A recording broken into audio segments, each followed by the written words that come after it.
Okay, so today we're going to be looking at how to do some basic editing skills and whatnot using an online service called photopea. I will give you the link to it on Google Classroom, but for whatever reason, if that's not available to you, it's at the top here, photopea.com. Okay, and when you land on the page, it's going to look more or less like this. Okay, and what we're going to do is we're going to click on New Project. Now in here, you can give your project a name, you can set up some sizes and whatnot, but we're going to use a default. Okay, for the purposes of ours, we are going to go to print an A4 and it pre-populates some of the settings for you up there. Okay, so it sets the sizes and what have you. It also sets the DPI to 300. Now for our purposes, we're actually going to change that to 72. Okay, because it reduces the size of the file a little bit, makes it a little easier to work with. We also want to make sure that we set our background to transparent. Okay, we don't need to worry about the name of the project at this point because we can name it when we save it. But if you'd like to, you're very welcome to put a name in there. Okay, we don't want to use a default. We don't want to use a template. We want something that is relatively blank. So at that point, we're not going to click anything over here. We're just going to hit create.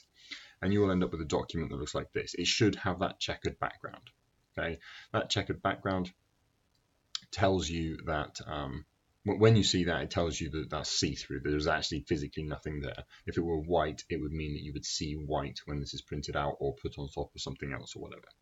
Okay. Next thing we're interested in is actually getting an image into this document, and that's equally easy. Last lesson we downloaded some images from the internet that we wanted, and we actually used them as part of our initial design, which we did in Google Slides. Okay, in order to get those images in, we are going to go to File and we're going to go to Open and Place. It's really important that you use Open and Place. We're not going to take a picture or click on Open. It needs to be Open and Place. What this is going to do is allow you to find the picture, open it and put it into this document rather than creating a new one. Okay, so Open and Place. And on the left hand side of your screen over here, I'm actually already in the file, but on the left hand side of your screen over here, you're going to be looking for probably this PC. You're going to click on your area. Mine says MDW, but yours will be the year that you started at school, plus your first name and your surname. And then you need to find the folder that you're using for this. So for this, I'm using DVD Design Project, but you might be using Year 7 Design Project or Year 8 Design Project. Either is fine. Okay. Click on there, and inside of here somewhere you should have your pictures. I've got a little folder here called Pictures, and I've got a whole bunch of pictures here.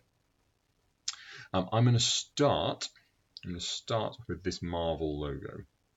Okay, so I'm going to take this, I'm going to open it up, and it's going to dump it in there for me.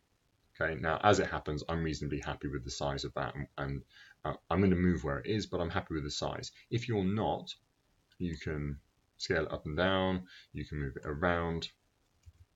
What you want to make sure you do, though, is that you keep it looking as good as possible. So when I would always resize with one of the corners rather than one of the edges, and you want to hold shift when you're doing it. The difference is when you hold shift, doesn't matter where my mouse goes, that shape stays the right aspect ratio. Okay, basically it means it's not stretching.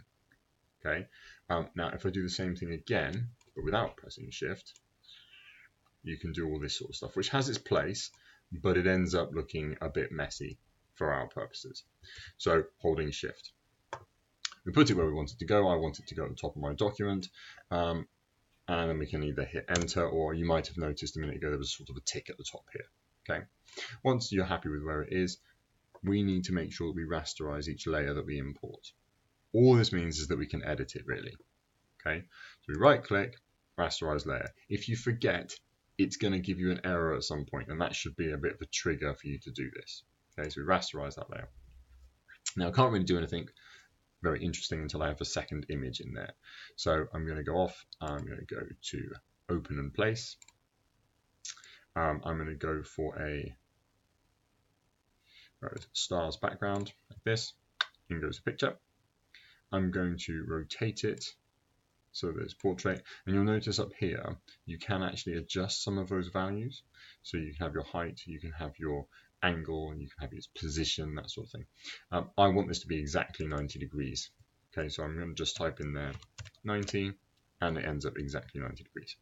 I'm going to place it right up in the top corner, I'm going to stretch it out until it covers the whole page. Now I'm holding shift here, so you'll notice it gets bigger than the page, but where it goes off the page, we can't see it. Okay, hit that tick, right click, rasterize layout. Now it's obviously covered my logo. I can move my layers up and down in order to sort of stack those imaginary sheets of paper in such a way that I can see the images that I want. Okay, then you can do this as many times as you need to get as many pictures as you need into this image. If for any reason you've clicked on a different tool and you're no longer able to move things around, it is this one at the top. That's the move tool, and that allows you to physically move stuff up and down and around the page. And if you have this selected, you have the squares around the outside so that you can resize images. Okay, that's the absolute basics of importing images and moving them around, and a little bit about layers in photopea. I hope you found it helpful. Thank you very much.